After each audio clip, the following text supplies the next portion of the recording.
Fair enough. Is kind of the idea. Oh, your mercenary is using rippers. Pew pew pew pew pew pew. That's stupid. Seems good. That was pretty good. We have a new A-tier build. Yeah, Blade.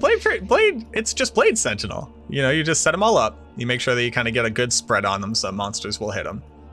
And you sit there with your Blade Fury, and you pew pew pew pew pew pew pew pew pew, and then they all just kind of die, which is nice.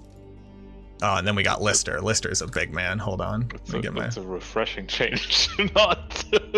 Here we go. Pew pew pew pew pew. Get in there. Oh no! They walked outside of my Blade Sentinel wall. Get back in the Blade Sentinels. Alright, so when they spawn outside of the Blade Sentinels, it's a little sketch. B tier because it's clunky as hell. It is clunky. It is clunky. Now, people might be thinking like, well, that's not really that impressive. Well, it is only using Blade Sentinel on players 8 Worldstone Keep. So that's actually pretty good. And now let's...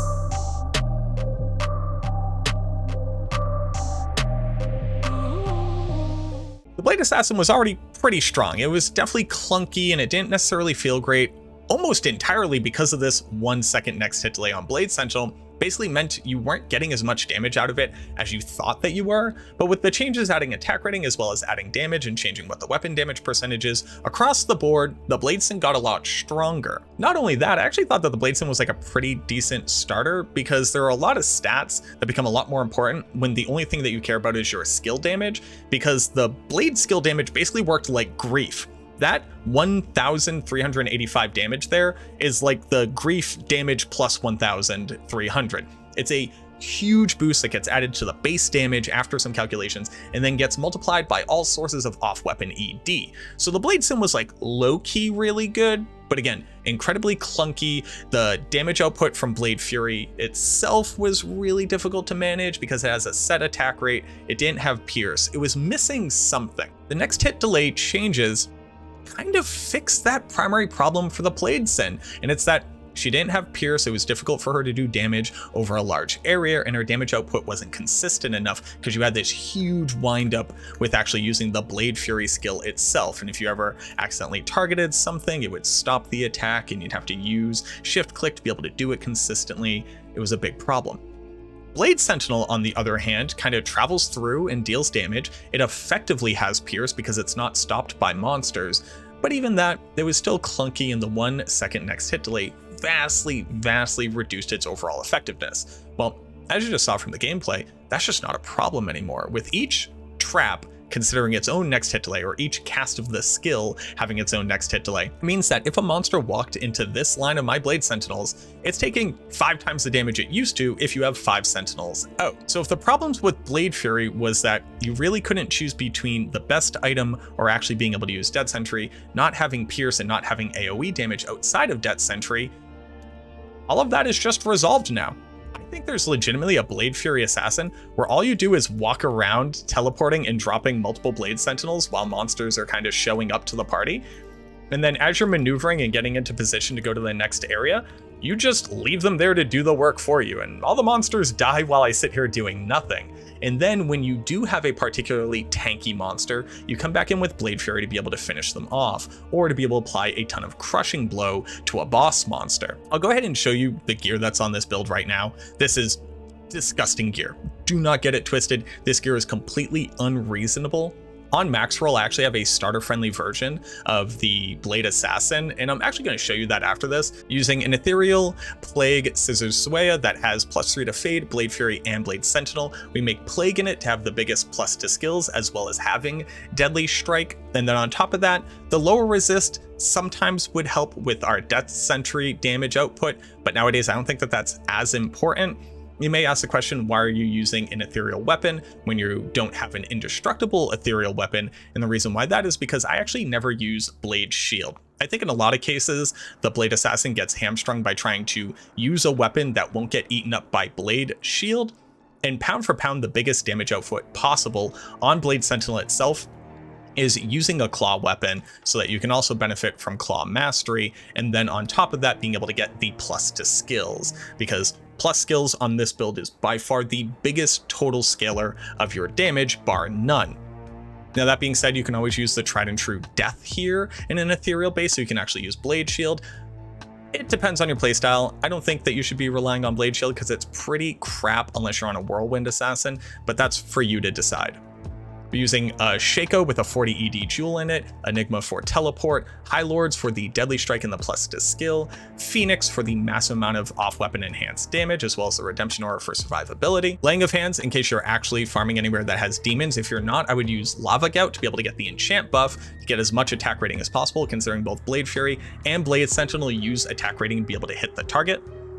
We're using a Raven Frost for the Cannot Be Frozen, a random attack rating with stats, res, and leech ring, Arachnid Mesh both for the plus skill as well as the FCR for teleport frames, and then War Travelers for the base flat damage added onto the character, as well as the big amount of Magic Find. Since this is a Player's 8 density destroying build, we want to be able to stack Magic Find where we can. These could also just as easily be Gore Rider or Goblin Toe for more Crushing Blow and Deadly Strike. On swap, obviously Call to Arms, along with Spirit for the bigger boost to battle orders, and then we're using all Trap Lifers and all max damage Life Charms, a Torch with an Annie. For our skills, maxing out Blade Sentinel, Blade Fury, and Blade Shield, and then we dump max points into Claw Mastery, 1 point into Burst of Speed, and Fade. You can kind of use whichever one you really like. I like the Fade for the survivability. The Burst of Speed can help with our Blade Sentinel laying speed, and I do think that I'm going to reimagine the build, understanding that Blade Sentinel almost certainly is going to be the focal point, and look more at attack speed and make sure that I'm hitting the appropriate break points. Then, because I was building this the way I used to,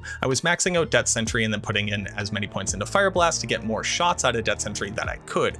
But there's realistically a world where you do not pick this up anymore because of the amount of AoE clear damage that we've picked up in Blade Sentinel. For the rest of the stats, just enough strength to be able to wear our gear. I put in enough dexterity to be able to reach 75% block because I found that survivability and needing to stand still were the biggest considerations on the Bladesin's overall ability to output damage.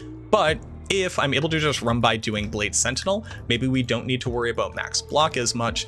The other benefit though is that it does increase our attack rating, which again is just really important for our traps and Blade Fury to actually be able to hit the target as we go. And then the rest of our dump points go into Vitality. For the Mercenary, we are using a Might Mercenary for the biggest enhanced damage bonus that we can get. He's using Reaper's Toll to be able to apply Decrepify, and then Chains of Honor as well as Endariel's Visage. The other interesting thing here, and you see as he's fighting these cows, he's casting Poison Nova every once in a while.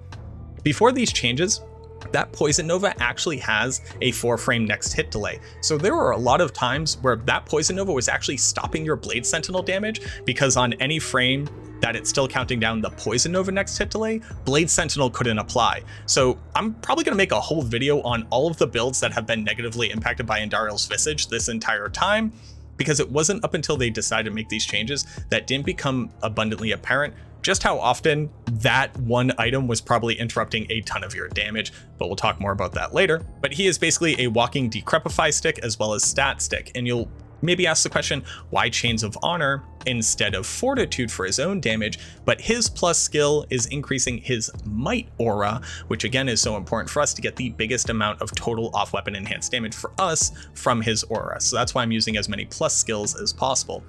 To that exact same point, if you were interested in using something like an Atmos to be able to apply amplified damage, you may even consider swapping him over to an Ariox Needle to get him as many plus skills as possible. I don't think that's optimal, but there's some world where that's not the worst case version that you could choose to do. Now it's going to take us a while to be able to like fully min-max what every single build should look like now if they were previously using next hit delay skills and they can actually benefit from the changes, but Bladesin by far is one of the strongest builds that has been altered in some way. I'm really excited to see what our theory crafting looks like to be able to min-max and get the biggest potential out of these changes possible. If you're also looking at different builds, theory crafting, coming up with new ways to build them, to be able to make good use of these changes, please let me know down in the comments, or even better, come join us in the Discord channel. There's going to be a lot of movement right now with the overall meta of Diablo 2. I don't think anybody was expecting this level of change to the overall game from this simple fix, but it's pretty massive. So come hang out in the Discord, the link is down below. If at the very least, leave a comment here so we can check it out, and maybe I'll bring it into the Discord and let the theory crafters there kind of go through it and see what is best. But again, thank you so much for watching this video. I hope that it helps, and I hope that you're just as excited for these changes as I am, and I look forward to seeing you in the next video.